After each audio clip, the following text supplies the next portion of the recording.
Salam dan bahagia, Bapak Ibu Guru hebat. Perkenalkan, nama saya Retno Wulansari, SPD, SD Negeri 13 Sungai Selan, CGP Angkatan 10, Kabupaten Bangka Tengah. Pada video saya kali ini, saya akan memaparkan tentang demonstrasi kontekstual modul 1.3 visi guru penggerak. Untuk mewujudkan visi seorang guru penggerak, maka dilakukanlah pendekatan inquiry apresiatif dengan mengidentifikasi hal baik yang sudah ada di sekolah dan mencari cara agar hal tersebut dapat dipertahankan serta memunculkan strategi untuk mewujudkan perubahan ke arah yang lebih baik. Untuk melaksanakan pendekatan inquiry apresiatif, maka dapat dilakukan dengan manajemen perubahan bagja. Yang pertama yaitu B, buat pertanyaan, yaitu merumuskan pertanyaan sebagai penentu arah penelusuran terkait perubahan yang diinginkan atau diimpikan.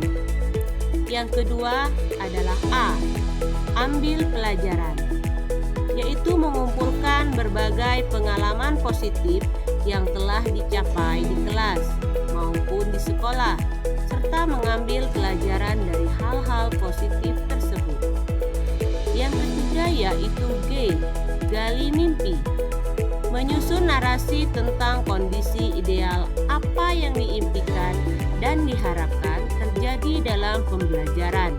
Pada tahap ini, visi benar-benar dirumuskan dengan jelas. Yang keempat adalah tahap J, yaitu jabarkan rencana. Merumuskan rencana tindakan tentang hal-hal penting apa yang perlu dilakukan untuk mewujudkan visi. Yang terakhir yaitu A, atur eksekusi, yaitu memutuskan langkah-langkah yang akan diambil, siapa yang akan diajak dan pasti mau untuk terlibat, bagaimana strateginya dan aksinya lainnya demi mewujudkan visi. Adapun visi guru penggerak saya adalah mewujudkan murid yang berintak, cerdas, berbudaya, dan berkarakter sesuai dengan profil pelajar Pancasila. Prakarsa perubahan yang dapat saya lakukan yaitu meningkatkan kreativitas melalui pembelajaran yang berpihak pada murid. Prakarsa perubahan dalam meningkatkan kreativitas melalui pembelajaran yang berpihak pada murid dapat dilakukan melalui berbagai pertanyaan. Yang pertama, aset apa yang dimiliki untuk mewujudkan pembelajaran yang berpihak pada murid? Yang kedua, apa yang bisa kita lakukan untuk mewujudkan pembelajaran yang berpihak pada murid? Yang ketiga, bagaimana mewujudkan pembelajaran yang berpihak pada murid? Tindakan yang dapat dilakukan yang pertama, berdialog dengan pimpinan dan teman sejawat guna merumuskan pembelajaran yang berpihak pada murid. Yang kedua, mencari informasi dari berbagai sumber berkaitan dengan pembelajaran yang berpihak pada murid. Yang kedua, ambil pelajaran. Pertanyaan yang pertama, berapa banyak guru yang telah melakukan pembelajaran yang berpihak pada murid? Yang kedua, bagaimana metode atau strategi yang dilaksanakan di kelas? Yang ketiga, aktivitas apa saja yang menunjang pembelajaran yang berpihak pada murid? Yang keempat, situasi bagaimana yang menunjukkan pembelajaran yang berpihak pada murid. Yang kelima, keterampilan apa yang bisa menunjang pembelajaran yang berpihak pada murid. Adapun tindakan yang dapat dilakukan yang pertama, menggali informasi pada guru yang pernah melakukan pembelajaran yang berpihak pada murid. Yang kedua, menggali informasi dari berbagai sumber tentang pembelajaran yang berpihak pada murid. Yang ketiga adalah gali mimpi.